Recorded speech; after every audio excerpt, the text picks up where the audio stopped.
You broke it. I think Anna's got you now, I man. can just do this loud. It's not a big deal.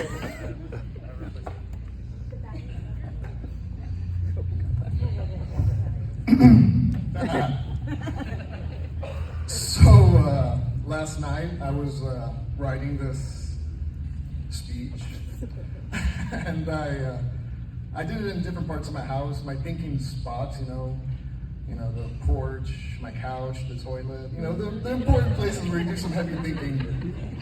And I started realizing this is starting to sound like a eulogy. And I come in here and I see the pictures. I'm like, geez, like my dad's dying.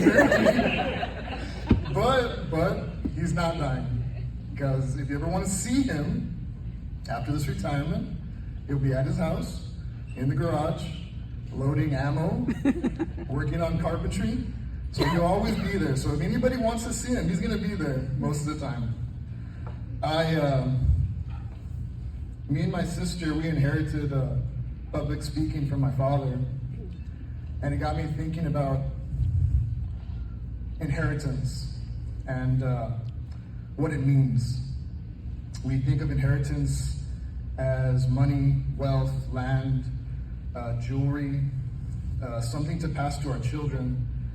But the other inheritance that is much more important is the inheritance of virtue. My father has always been a virtuous man. I'm not saying he's perfect, because no one on this earth is perfect except one man. And he has lived his life to a higher standard than most. And it shows in his quality of his work, in the quality of his friends, and of his life. He has worked from firefighting to psychiatric hospitals, to rehab clinics, into politics and health administration. And he has continued to show his work ethic and quality of character. Now, when I was a child, these qualities were often overlooked in our family. For instance, when hurricanes or other natural disasters would strike, my family, being the virtuous, respectful people that we are, we would have something called hurricane parties. What this means is my dad would be off saving people's lives, metering, doing that stuff. So you'd be gone for 5, 6, 7 days. And we would use this time at our house to throw extravagant parties, pizza, candy, soda, other nutritious meals. Thank you, Mother, for all of this. And he would work 48 hours, 72 hours straight. And he would call, and he was never spiteful. He was never upset.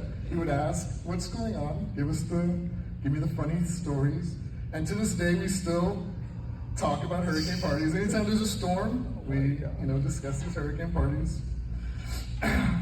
But as time has passed and I've grown older, I've garnered a great respect and admiration for my dad, because that dedication to work and to his family is a very difficult thing to do.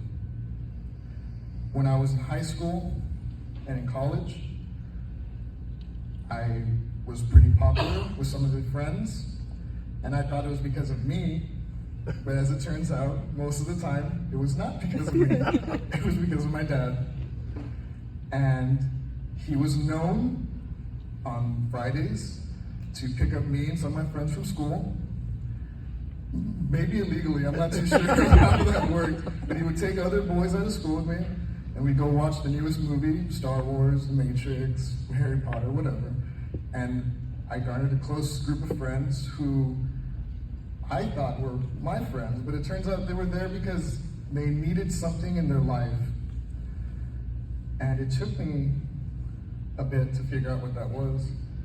Some of my friends either had fathers who had passed away or fathers who were not there. And my dad was not only a father to me, but was a father to my friends.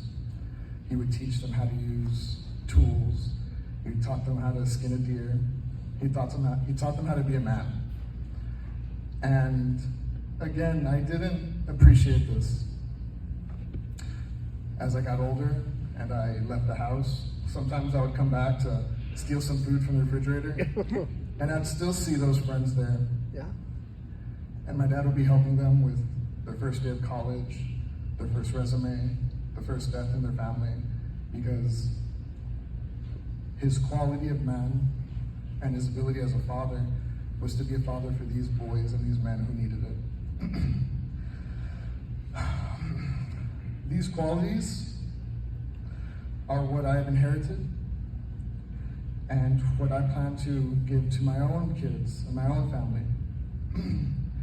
But I'm sure there's many of you out there who have learned something from my dad and who have inherited something in your own way. And I want you to take that with you and hold it close. The things that he has, the qualities, this inheritance that we've got, we've received honor, loyalty, and respect. And these are the hallmarks of a good person and a good man. And these are the hallmarks of my dad, Yayo Olivares. Thank you.